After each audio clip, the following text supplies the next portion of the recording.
Bismillahirrahmanirrahim. Assalamualaikum warahmatullahi wabarakatuh.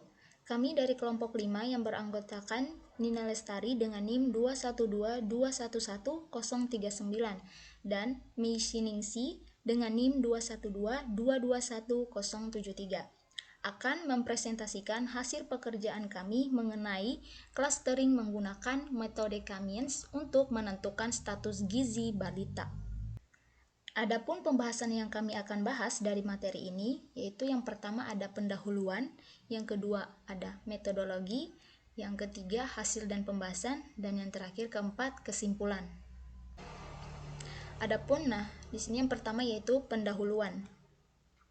Kekurangan gizi atau yang biasa disebut malnutrisi merupakan salah satu masalah kesehatan yang cukup sering menimpa balita-balita di Indonesia.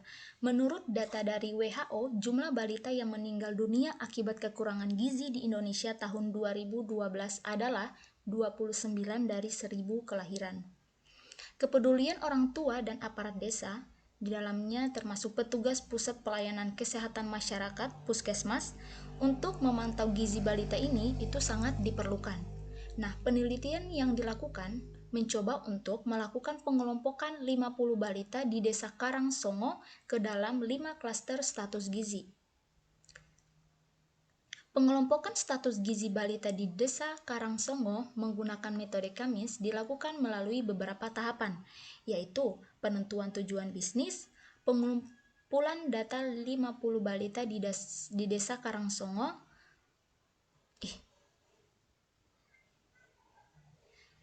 tahapan yaitu penentuan tujuan bisnis dan pengumpulan data 50 balita di desa penentuan tujuan bisnis, pengumpulan data 50 balita di Desa Karangsongo. Nah, pengelompokan status gizi balita ke dalam 5 klaster yaitu pada klaster 1 yaitu gizi buruk, klaster 2 gizi kurang, klaster 3 gizi baik, klaster 4 gizi lebih, dan yang kelima obesitas. Nah, perhitungan klaster menggunakan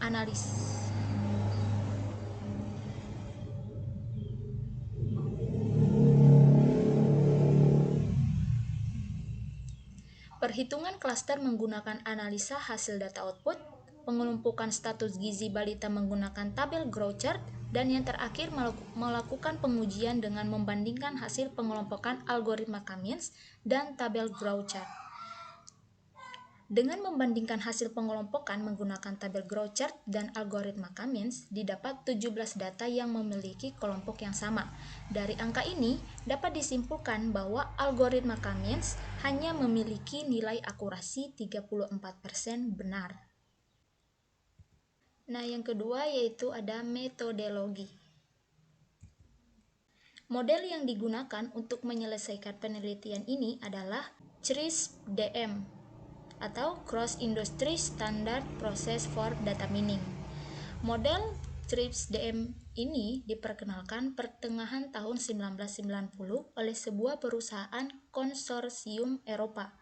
Dalam CRISP-DM, sebuah proyek data mining memiliki siklus hidup yang terbagi dalam 6 fase seperti terlihat pada gambar di samping berikut. Nah, adapun langkah-langkah yang dilakukan pada penelitian ini menurut gambar ini, di sini yang pertama yaitu fase pemahaman bisnis. Ini dia.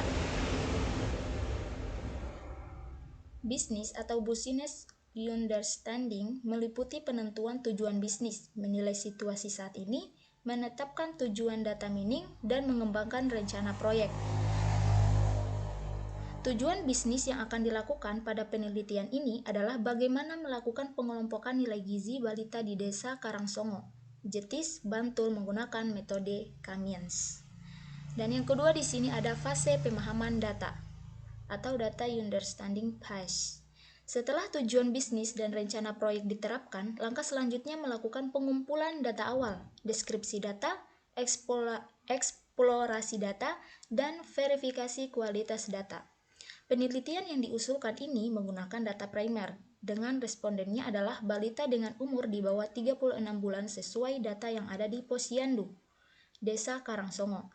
Perhitungan yang akan digunakan untuk menentukan status gizi balita ini adalah dengan menggunakan metode Grow Chart. Kemudian yang ketiga ada fase pengolahan.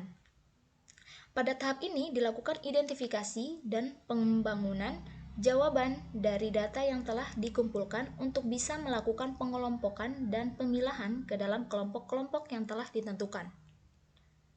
Jumlah kelompok atau target yang digunakan pada penelitian ini dapat dilihat pada tabel 2. Ini dia tabelnya. Nah, kemudian masuk pada fase pemodelan. Pada fase ini dilakukan pemilihan model yang akan digunakan untuk melakukan pengelompokan status gizi balita. Model atau metode yang akan digunakan pada penelitian ini adalah metode Kamiens. Jumlah data latih yang akan digunakan sebanyak kurang lebih 50 data balita di desa Karangsongo.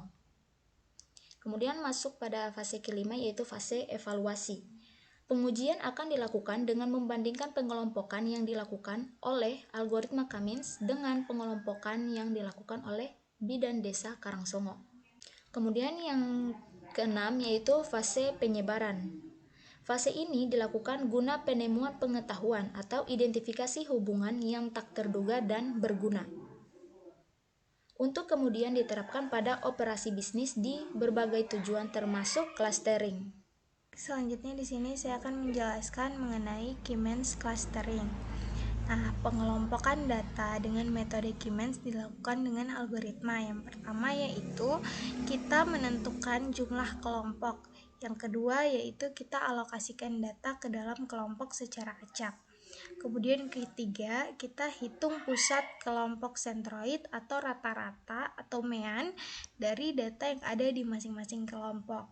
Nah, misal nih, jika M menyatakan jumlah data dalam sebuah kelompok, I menyatakan fitur ke I dalam sebuah kelompok, dan P menyatakan dimensi data. Maka persamaan untuk menghitung sentroid fitur ke I itu digunakan dengan persamaan 1 seperti ini. Selanjutnya persamaan 1 ini dilakukan sebanyak P dimensi dari I sama dengan 1 sampai dengan I-nya itu sama dengan P. Selanjutnya itu kita alokasikan masing-masing data ke sentroid atau rata-rata terdekat dengan kita mengukur jarak data ke pusat kelompok atau distance space. Terus cara kita mengalokasikan datanya itu dengan menggunakan rumus Euclidean seperti berikut. D sama dengan akar X1 kurang X2 kuadrat ditambah Y2 kurang Y1 kurang Y2 kuadrat. Selanjutnya data yang dialokasikan tadi diulang secara tegas ke kelompok yang mempunyai sentroid. Pengalokasian data ini menurut Miss Quinn 1967. Nah, dapat ditentukan menggunakan persamaan 3. Ini persamaan 3-nya. Jadi AI1 ini adalah nilai keanggotaan titik XI ke pusat kelompok C1. Sementara D ini adalah jarak terpendek dari XI ke kelompok setelah dibandingkan. Dan C1 itu adalah sentroid pusat kelompok K1. Selanjutnya di sini fungsi objektif yang digunakan untuk metode Kamiens ditentukan berdasarkan jarak dan nilai keanggotaan data dalam kelompok. Fungsi objektif menurut Miss Quinn dapat ditentukan menggunakan persamaan 4 seperti berikut. Nah, N ini adalah jumlah datanya. N ini adalah jumlah datanya, terus K itu merupakan jumlah kelompok, AI itu adalah nilai keanggotaan titik, XI itu kelompok CL yang diikuti, terus A mempunyai nilai 0 atau 1. Jadi A itu nilainya 0 atau 1. Apabila data merupakan anggota suatu kelompok, nilai AI 1 sama dengan 1. Jika tidak, maka nilai AI-nya itu sama dengan 0 gitu. Selanjutnya itu langkah kelima, yaitu kita ulangi cara yang sama dari ke langkah 3 tadi. Apabila masih ada yang masih ada data yang berpindah kelompok, atau apabila ada perubahan nilai sentroid di atas nilai ambang yang ditentukan, apabila perubahan nilai pada fungsi objektif yang digunakan masih di atas nilai ambang yang ditentukan. Jadi apabila nilainya masih berubah, maka proses clusteringnya itu berhenti, seperti itu. Baik, selanjutnya di sini kita masuk pada hasil dan pembahasan. Nah, langsung saja. Jadi pada hasil dan pembahasan kali ini itu kita mempunyai 50 data balita dari Desa Karangsongo dengan usia kurang dari 36 bulan. Disajikan ada balitanya, terus ada tinggi badan balita dan berat badan balita atau BB. Data yang ada di tabel 3 ini tidak dapat langsung kita proses karena terdapat beberapa angka yang cukup jauh antara variabel tinggi badan dan berat badan. Jadi angkanya itu terlalu jauh sehingga menyulitkan kita dalam proses pengelompokan. Nah, salah satu solusinya yaitu digunakan untuk memperkecil besaran angka antar variabel. Jadi kita perkecil besaran angkanya di antara variabel ini. Nah, salah satu solusinya itu kita memperkecil angka variabel tadi dengan cara kita melakukan normalisasi. Adapun rumus normalisasi yaitu ini, nilai normalisasi sama dengan nilai awal dikurang nilai minimal dibagi dengan nilai maksimal dan dikurang nilai minimal. Jadi nilai variabel tinggi badan dan berat badan akan dinormalisasikan ke dalam rentang 0 dan 1 tadi. Terus kita normalisasikan angka pada setiap variabel ini sangat dibutuhkan sebelum proses perhitungan nilai sentroid oleh algoritma Keymesh agar tidak ada parameter yang mendominasi dalam perhitungan jarak antar data. Selanjutnya, adapun tahapan yang dilakukan untuk proses normalisasi itu adalah yang pertama kita mencari nilai maksimum dan minimum untuk variabel tinggi badan atau X. Nah, nilai maksimumnya tadi dari data tadi itu kita dapat 99, sedangkan nilai minimumnya itu 46,5. Ini dari tabel tinggi badan. Terus yang kedua yaitu kita menghitung nilai normalisasi menggunakan persamaan 5, yaitu X balita dikurang X minimal dibagi dengan X maksimal dikurang X minimal. Di sini nilai balita pertama tinggi badannya yaitu 65. Terus nilai minimalnya tadi kan 46,5. Kita lihat nilai maksimal pada tinggi badan yaitu 99 dan dikurang nilai minimal itu 46,5. Ini untuk balita pertama yaitu X1,1, kita dapatkan hasilnya itu 0,35. Selanjutnya untuk balita kedua yaitu X1,2. Selanjutnya kita masukkan lagi dengan cara yang sama. Terus kita dapatkan hasilnya seperti ini sampai pada ke balita ke 50. Pokoknya semua balita kita lakukan perhitungan semacam ini. Nah, hasil dari normalisasi pada variabel tinggi badan dapat kita lihat pada tabel berikutnya. Nah, ini adalah hasil dari pernormalisasian yang telah kita lakukan menggunakan rumus persamaan 5 tadi. Jadi, normalisasi pada tinggi badan itu seperti berikut. Di perhitungan yang sama kita lakukan lagi pada variabel berat badan. Jadi dengan menggunakan cara dan persamaan 5 yang sama, kita lakukan normalisasi pada variabel berat badan. Selanjutnya, setelah angka pada masing-masing variabel kita lakukan normalisasi, langkah selanjutnya itu kita menentukan jumlah kelompok atau klaster ke 50 data balita yang ada di tabel 5. Kita kelompokkan ke dalam 5 klaster, yaitu ada gizi buruk, gizi kurang, gizi baik, gizi lebih, dan obesitas. Nah,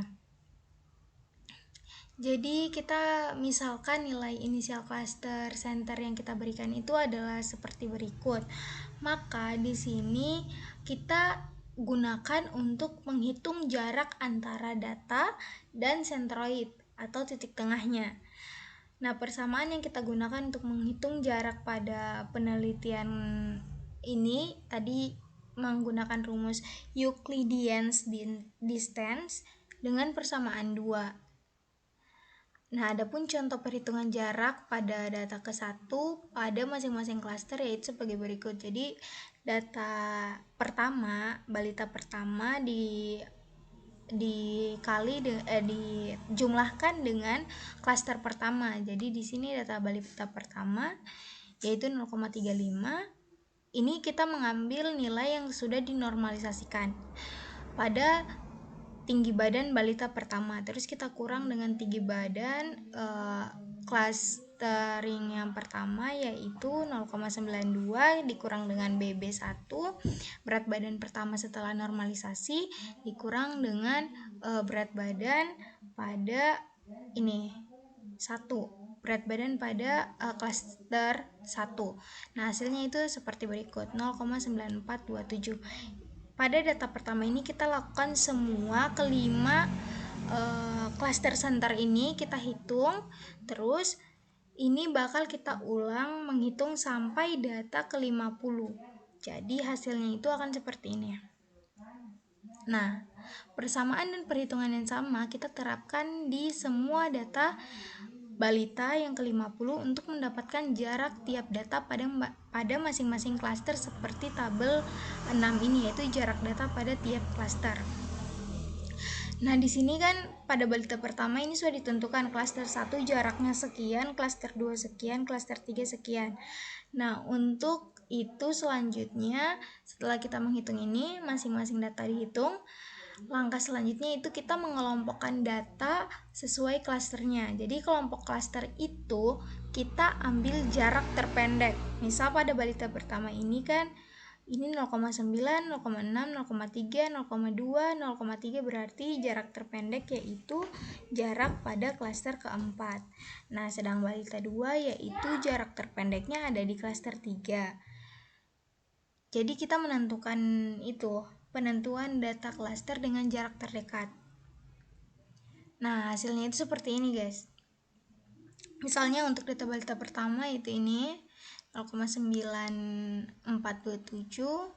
maka dia masuk sementara data terpendeknya itu 0,256 itu berada pada klaster 4. Jadi kita buat tanda bintang biar kita tahu bahwa balita-balita ini termaksud pada golongan klaster berapa begitu. Nah, selanjutnya setelah data dikelompokkan sesuai klasternya, langkah selanjutnya adalah menghitung nilai sentroid baru di masing-masing klaster menggunakan persamaan 1.